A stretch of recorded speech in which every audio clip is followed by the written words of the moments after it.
Hello दोस्तों, मेरा नाम है प्राजिता और आपका ये विद्यार्थी.in में और अप्पू की पाठशाला में भाई बहुत बहुत स्वागत है। उम्मीद है सब बिल्कुल ठीक हो और बिल्कुल चंगे भले हो। तो जैसा आप जानते हैं हम लोग पाठ कर रहे थे आपका 9वां आपकी भूगोल की किताब से।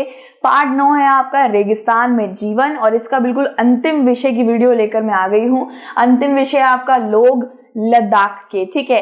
तो बहुत सारे विषय इसके जितने भी बच रहे थे सारे मैंने करवा दिए हैं और ये हमारा अंतिम विषय है। इससे पहले वाले विषय में हमने पढ़ा था कि लद्दाख के अंदर किस तरीके की वनस्पतियां उगती हैं और किस तरीके के जानवर वहां पे गुजर बसर करते हैं। लोगों की रीढ़ की हड्डी थी जानवर और सारे के सारे जानवर किस तरीके से लोगों की वहां के लोगों की सहायता करते हैं, ये सब हमने पिछले वाले विषय में पढ़ा था। और अब हम लद्दाख के कुछ लोगों के बारे में जानने वाले हैं, ठीक है, कि किस तरीके के लोग वहां रहते हैं और क्या काम करते हैं। तो यहाँ के लोग या तो मुसलमान हैं या बौद्ध हैं, ठीक है। देखा होगा आपने चाइना में भी, चीन के अंदर बहुत से मुसलमान लोग रहते हैं, ठीक है। एशिया, हमारा जो बहुत बड़ा एशिया जिसके अंदर कोरिया, नॉर्थ कोरिया, इंडिया सब आ जाता है, इसके अंदर भी बहुत से लोग हैं जो मुस्लिम हैं, ठीक है। और यहाँ पे भी मुसलमानों की एक झलक मिलती है क्योंकि यहाँ पे दो धर्म सबसे ज्यादा रहते हैं। एक तो बौद्धी यानी कि जिन्होंने गौतम बुद्ध को मानते हैं, जो यानी कि जिनको बुद्धिस्ट भी बोला जाता है, ठीक है। तो इनका धर्म बौद्ध है, बोधि धर्म इनको बोला जाता है। और दूसरा है मुसलमान यहाँ पे रहते हैं, ठीक है। तो यहाँ पे आपको पता चल गया होगा कि दो तरीके के लोग रहते हैं, मुसलमान और बोधि धर्म। तो वास्तव में कई बौद्ध मठ अपने पारंपरिक गोम्पा के साथ लद्दाखी परिदृश्य को देखते हैं। अब ये गोम्पा क्या होता है दोस्तों? गोम्पा एक ऐसी जगह है जहाँ पे ये सारे जितने भी बोधि लोग होते हैं ना, वहां पे ये शिक्षा ग्रहण करते हैं, वहां पे उपासना करते हैं भगवान की। भगवान में तो जो उपासना होती है ना, शांति से बैठ के ऐसे जाप करना, ध्यान लगाना, ये सब वो गोम्पा में करते हैं, ठीक है। इसको गोम्पा बोला जाता है, ठीक है। अब यहाँ पे आप देख ही सकते हो कि बहुत सारे आपको पारंपरिक बोधि गोम्पा देखने को मिल जाएंगे। बोधि, ये बोधि है, मुसलमानों के गोम्पा नहीं होते हैं, सिर्फ बोधि धर्मन के गोम्पा होते हैं। तो गोम्पा यानी कि ऐसी जगह जहाँ पे ये लोग बैठ के क्या करते हैं, जाप करते हैं, शांति से बैठते हैं और भगवान को याद करते हैं और अपने बड़े गुरुओं से शिक्षा लेते हैं, ठीक है दोस्तों। और सबसे ज्यादा प्रसिद्ध मठों की हम बात करें, यानी कि सबसे ज्यादा जो मशहूर है देखने के लिए, वो है लामायुरु, हेमिस, थिक्से और शे, ठीक है। अब यहाँ पे मठ वो जगह है जहाँ पे इनके भगवान की प्रतिष्ठा करी होती है, गौतम बुद्ध की प्रतिष्ठा भी करी होती है। उन्हीं के सामने बैठ के लोग जप करते हैं, प्रार्थना करते हैं, उनको याद करते हैं। इनके हाथ में वो ऐसे आपने देखा होगा हिलाते हुए, ठीक है। तो इस तरीके से हर जगह इन्होंने बिल्कुल शांति फैली होती है, हर जगह इन्होंने धूप अगरबत्ती वगैरह लगा रखी होती है। बड़ी, जैसे हम मंदिरों में जाते हैं, भगवान को पूजते हैं या फिर अपने आप में जप कर रहे होते हैं माला के साथ, वैसे ही यहाँ पे भी आपको गोम्पा के अंदर कुछ इसी तरीके का वातावरण दिखेगा। और जो सबसे ज्यादा प्रसिद्ध मठ है वो है लामायुरु, हेमिस, थिक्से और शे, ठीक है। भाई लद्दाखी नाम है, ऐसे ही होते हैं। तो दो धर्म आपको याद रखना है, पहला है बोधि धर्मन, ठीक है, पहला है बोधि धर्मन और दूसरा है मुसलमानों का ये धर्म, ठीक है। तो दो धर्म के लोग यहाँ पे आपको सबसे ज्यादा देखने को मिलेंगे और काफी प्यार से रहते हैं। इसके बाद जो कुछ इस तरीके के गोम्पा होते हैं, कुछ इस तरीके के मशहूर मठ होते हैं जिसके अंदर जाके लोग, और ये मठ कुछ ऐसे वैसे मठ नहीं होते, मतलब रास्तों में नहीं बने रहते हैं, पहाड़ियों पे बने रहते हैं। कुछ इस तरीके से आपको दिख ही रहा होगा कि ये पहाड़ पे बना हुआ है, बिल्कुल चोटी के पास बने रहते हैं और इनको गोम्पा बोला जाता है। और सबसे प्रसिद्ध वाले हैं लामायुरु, हेमिस, थिक्से और शे, ठीक है। अब गर्मियों में लोग जौ, आलू, मटर, सेम और शलजम की खेती करते हैं। तो जैसे मैंने आपको बताया था कि लद्दाख एक बड़ी ही ठंडी जगह है, ठीक है। लेकिन इसका मतलब ये नहीं है कि यहाँ पे कुछ उगाया नहीं जा सकता। कुछ ऐसी सब्जियां हमें उगाई जा सकती है जहां पे उनको ठंडी नहीं चाहिए या फिर उनको पानी की ज्यादा जरूरत नहीं है। तो उनमें आती है मटर, सेम, आलू, शलजम। ये वही सब्जियां हैं जो ठंडी में हमें मिलती हैं, मतलब सीजन की सब्जी होती है ना। मैं पापा से गर्मी में कह रही थी आलू ले आओ, मटर ले आओ, गाजर ले आओ, मुझे पुलाव बनाना है। पापा ने बोला पागल है बुद्धू, ये तो तेरे शीतकाल में मिलने वाली सब्जियां, सारी ठंडियों में मिलेंगी, अभी इसका सीजन नहीं है। मैंने बोला अच्छा, तो ये जितनी भी दिख रही है ना, वहां तो शीत ही शीत है भाई, लद्दाख में शीत ही शीत है ना, ठंडी ठंडी है। तो भाई आलू मटर सेम शलजम आपको किसी भी माह में मिल जाएगा, जनवरी से लेकर दिसंबर से लेकर मतलब सारे माह में आपको ये सारी सब्जियां मिल जाएगी। मतलब दिल्ली में देखा जाए, यूपी में देखा जाए तो कुछ सब्जियां मतलब एक एक माह में मिलती है ना। तरबूज अब ठंडियों में लेने जाओ नहीं मिलेगी, लेकिन गर्मियों में वो हम लोग उगाते हैं। लेकिन यहाँ पे आलू मटर सेम शलजम ये आपको हर महीने में उगती हुई दिख जाएगी वहां पे, ठीक है। तो सर्दियों के महीने इतने कठोर होते हैं कि लोग खुद को उत्सवों और समारोह में व्यस्त रखते हैं। अब ऐसी बात नहीं कि यहाँ पे गर्मियां नहीं आती, यहाँ पे गर्मियां भी आती है, ठंडियां भी आती है, सब कुछ आता है, मॉनसून भी आता है। लेकिन मॉनसून में सिर्फ 10 सेंटीमीटर बारिश होती है, मतलब मैंने आपको बताया था ना कि सिर्फ एक बोतल जितनी बारिश होती है। तो यहाँ पे क्या होता है ना, जब ठंडी जगह तो है ही पहले से, गर्मियों में भी ठंडी रहती है, ठीक है। और जब सच में ठंडियों का मौसम आ जाता है ना, सच में जब ठंडियों वाला माह आ जाता है, महीना आ जाता है, तो उसमें इतनी चिलचिलाती ठंडी होती है, इतनी कठोर वाली ठंडी होती है कि उसमें रहा नहीं जाता भाई। तो उसमें ये लोग काम नहीं करते हैं, ठीक है। काम वगैरह ये बाकी महीनों में निपटा लेते हैं, और जो ठंडियों के महीने आते हैं उसमें लोग काम वगैरह नहीं करते हैं, उसमें ये लोग त्योहारों और उत्सवों में शामिल होते हैं, ठीक है। ये बहुत ही अच्छा, मतलब बहुत अच्छी तकनीक है कि इतने कठोर और सर्दी वाले मौसम में कोई काम कर भी नहीं पाएगा, कोई कुछ जोत भी नहीं पाएगा, कोई कुछ फसल भी नहीं हुआ पाएगा। तो उस वक्त पे पूरा लेह लद्दाख, ये जो लद्दाख है पूरा, ये पूरा उत्सवों और त्योहारों में, मतलब त्योहार भी हो गए, काम भी हो गया, सब कुछ हो गया। तो बहुत अच्छी तकनीक है जो लद्दाखियों के जरिए इस्तेमाल करी जाती है।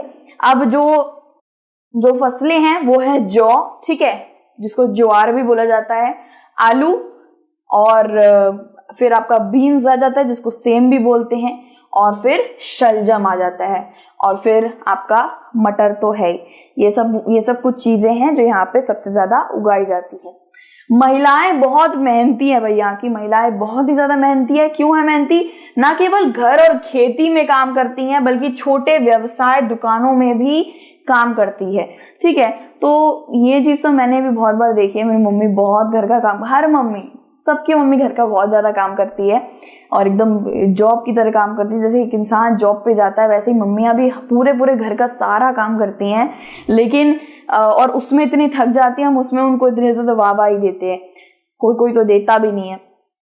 लेकिन यहाँ की औरतें मतलब मेहनती से भी ज्यादा मेहनती है, क्योंकि ये घर भी संभालती हैं, खाना भी बनाती है, फसलों में भी काम करती है, साथ ही साथ दुकानों को भी संभालती हैं। दुकानों में वैसे मर्द वगैरह बैठते हैं, लेकिन यहाँ पे ऐसा नहीं है। यहाँ पे सारी फसलें और खाने का सामान, जो भी है बनाने का सामान, कपड़े धोने का काम, दुकान पे बैठने का काम, मतलब एक मर्द जो करता है वो सारी चीजें करती हैं और बहुत ज्यादा मेहनत करती हैं, ठीक है।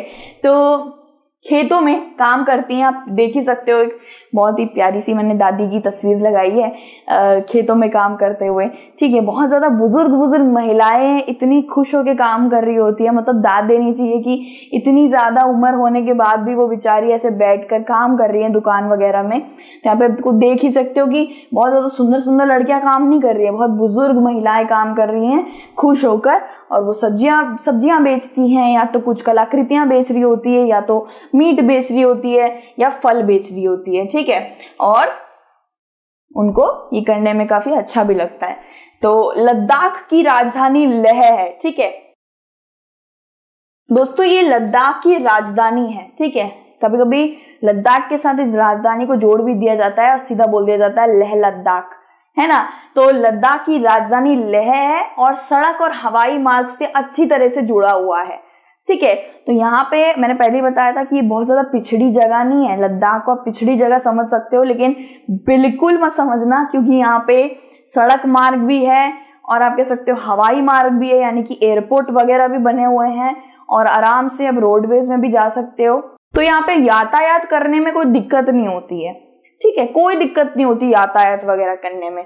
और राष्ट्रीय राजमार्ग, एक उदाहरण ले लीजिए, राष्ट्रीय राजमार्ग 1A लेह को जोजिला दर्रे के माध्यम से कश्मीर घाटी तक जोड़ता है। मैंने आपको बताया था ना कि एक रास्ता होकर गुजरता है जो कश्मीर को और लद्दाख को जोड़ देता है, तो वो यही रास्ता है। इस रास्ते का नाम है राष्ट्रीय मार्ग यानी कि हाईवे 1A नाम है इसका, और हाईवे को हिंदी में राष्ट्रीय मार्ग कहते हैं।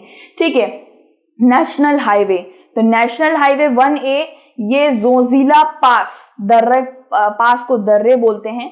तो जोजिला पास से लेके कश्मीर घाटी यानी कि कश्मीर वैली तक ये पूरा रास्ता जाता है। कहां से कहां तक दोस्तों, यहां पे मैं लिख देती हूं, पता नहीं है Z आएगा, जोजिला पास से लेकर कहां तक, कश्मीर वैली, घाटी को वैली बोलते हैं। तो ये पूरा रास्ता राष्ट्रीय महामार्ग बना हुआ है। इसको राष्ट्रीय नाम इसीलिए दिया है क्योंकि सच में ये बहुत लंबा रास्ता है, बहुत खतरनाक रास्ता भी है। इसकी तस्वीरें देखकर थोड़ा सा डर सा लगता है। मैंने वो तस्वीरें नहीं लगाई हैं जिसमें आपको डर सा लग जाए। बिल्कुल भेड़ें वगैरह जा रही है और एक भेड़ ने दूसरी भेड़ को धक्का दिया तो दूसरी भेड़ खाई में, ऐसी हालत है। मतलब महामार्ग है, लेकिन हाँ सच में मतलब है, मुझे डर सा लगा इसको देखकर। और मैं आपको उसकी तस्वीरें दिखाती हूँ तो बड़ा मतलब खौफनाक सी तस्वीरें तो मैंने नहीं लगाई है। ये देखो कुछ जिस तरीके से यहाँ से रास्ता जा रहा है, यहाँ से आगे जाके ऐसे जा रहा है, लेकिन यहाँ पे ना खाई है, नीचे पूरी खाई है, पर्वतों में रास्ता बना हुआ है और पूरी तरीके से मतलब आप ये कह सकते हो कि कहीं से भी ना वो नहीं है, क्या कहते हैं, जोखिम बहुत है यार जोखिम बहुत है। सॉरी यार, मैंने उबासी ले ली, बीच बीच में हो जाता है यार, मैम को माफ कर दो, हो जाता है ना, चलो ठीक है। अच्छा, इसका नाम है जोजिला दर्रे को पास कहते हैं, पहले बता दिया मैंने। अच्छा, उसके बाद है, इसको नाम पूरा याद रख लेना भाई, राष्ट्रीय राजमार्ग 1A लेह, ये कश्मीर घाटी से जुड़ता है। ये कहां से कहां तक जुड़ता है, ये जोजिला पास लद्दाख से कश्मीर घाटी तक जुड़ता है ये रास्ता। ठीक है, जोजिला पास से लेकर कश्मीर वैली तक ये रास्ता जाता है। बहुत ही लंबा रास्ता है, यहाँ से देख ही सकते हो, यहाँ से ऐसे करके जा रहा है और ये आगे जाकर भी है और उसमें बड़ी बड़ी टेम्पो ट्रक वगैरह भी जाते हैं, भेड़ें भी जाती हैं, आप देख ही सकते हो।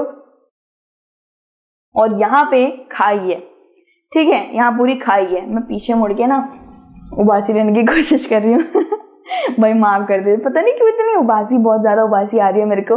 कभी कभी हो जाता है यार कि हम लोग, मुझे ये परीक्षा में तो भाई पसीने छूटे होते थे, कक्षा में बहुत होता था ये। मैम पढ़ा रही होती थी और ऐसे कर रही होती थी, मैं वो जल्दी से ऐसे हाँ मैम चटकी दिमाग तो सारे बच्चों का ही रहता है, मुझे पता है। तो इसका नाम है राष्ट्रीय राजमार्ग 1A लेह लद्दाख को कश्मीर से जोड़ता है।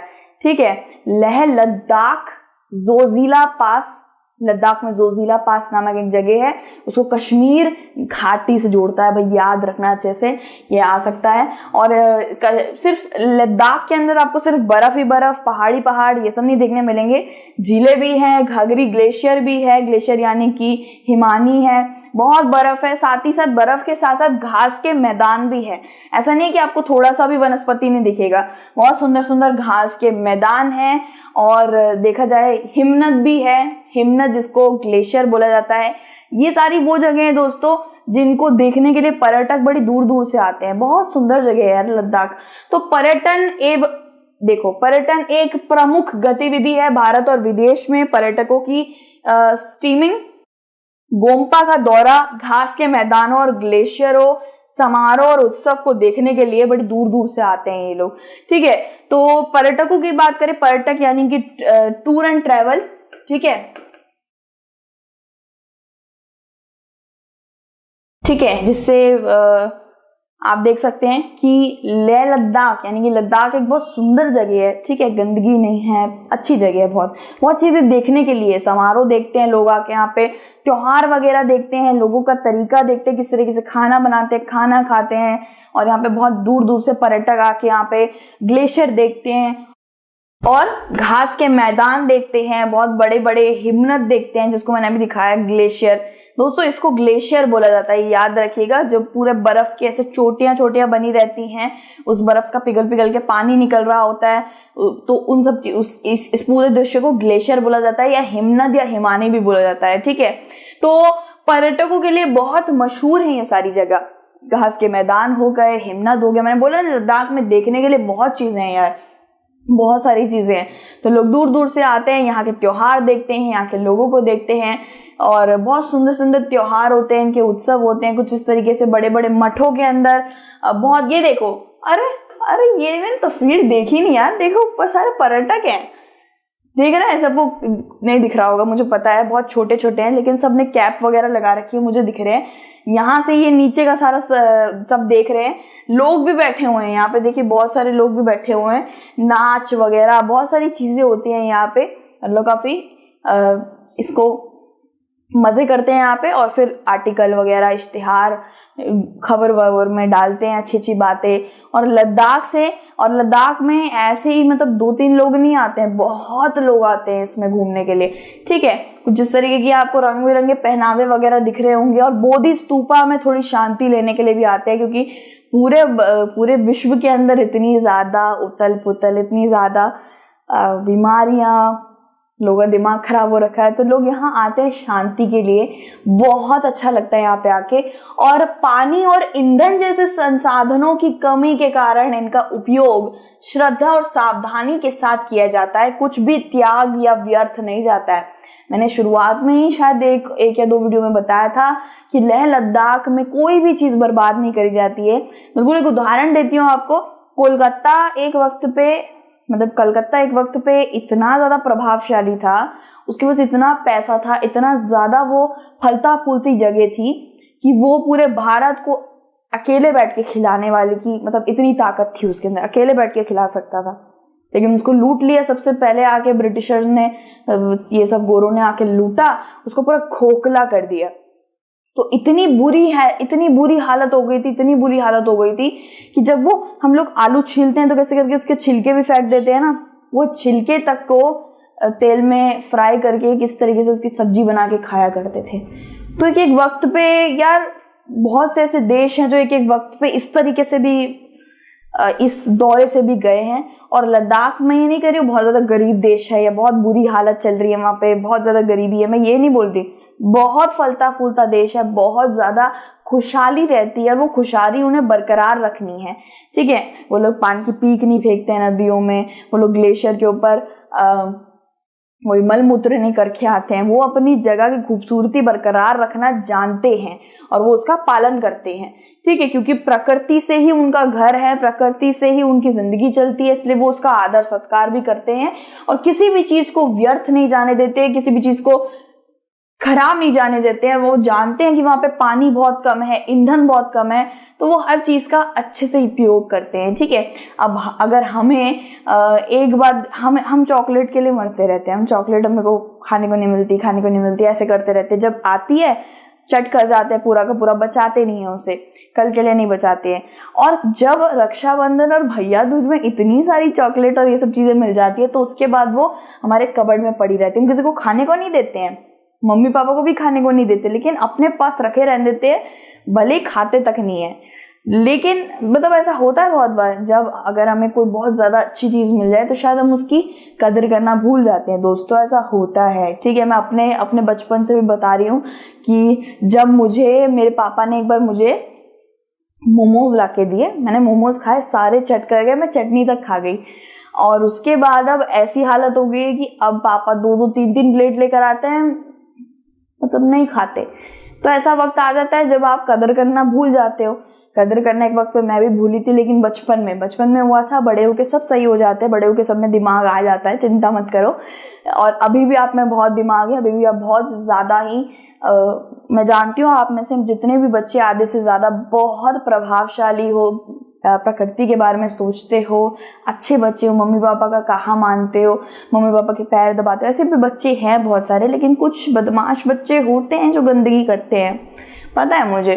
तो ये लोग कुछ बर्बाद नहीं करते हैं, कुछ भी बर्बाद नहीं करते हैं, कोशिश करते हैं कि जितना बचा पाए, कोशिश करते हैं कि अगर 4 रोटी घर में है तो 2 अभी खा लेता हूँ, 2 कल के लिए बचा लूंगा। ठीक है। तो लोगों का जीवन आधुनिक हो रहा है, लेकिन लद्दाख के लोगों ने सदियों से प्रकृति के साथ संतुलन और सद्भाव में रहना सीख लिया है। तो प्रकृति को एक तरीके से प्रणाम करते हैं, प्रकृति के आदर करते हैं।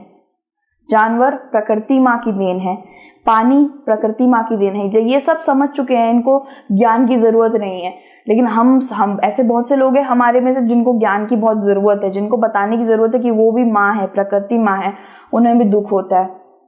हम प्रकृति माँ को कितना दुख देते हैं यार। और फिर जब बाढ़ आती है, जब आंधी तूफान आता है, तो फिर कहते हैं ये भगवान ने क्या किया।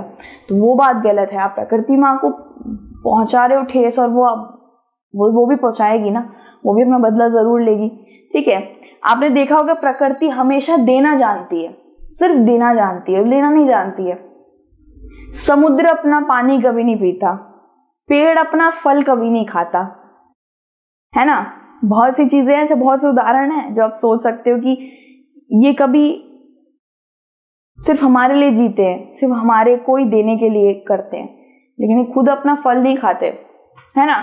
तो ये वो लोग जानते हैं, ये प्रकृति माँ को आदर सन्मान मानते हैं अपनी।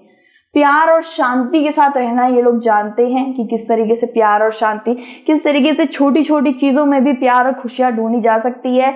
इनके पास बड़े बड़े आईफोन नहीं है, बड़े बड़े मोबाइल वगैरह नहीं है, इनको रोज रोज KFC पिज्जा बर्गर नहीं मिलता है दोस्तों। बहुत साधारण सा खाना खाते हैं, लेकिन खुश रहते हैं, साथ रहते हैं, किसी का बुरा नहीं करते हैं। लद्दाख जरूर जाना, और वहां पे शांति क्या होती है ना, वो चीज़ आप पता करना, क्योंकि शांति वहीं आपको मिलेगी। ठीक है, शांति हर इंसान इस चीज की तलाश कर रहा है, मैं भी कर रही हूँ। तो लद्दाख बहुत सुंदर जगह है, आप जरूर उस पर जाना। किसी दिन भी जाओगे तो भाई बहुत अच्छी बात है, और शुक्र मनाओ कि आप गए हो। खुद को बहुत ज्यादा लकी मानना कि आप लद्दाख होकर आ पाए हो, क्योंकि सारे लोग स्वर्ग नहीं जा पाते। मेरे लिए तो लद्दाख स्वर्ग ही है।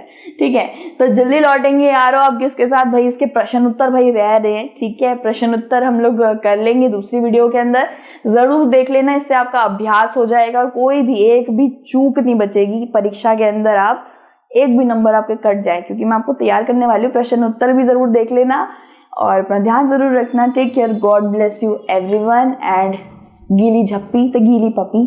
Bye bye.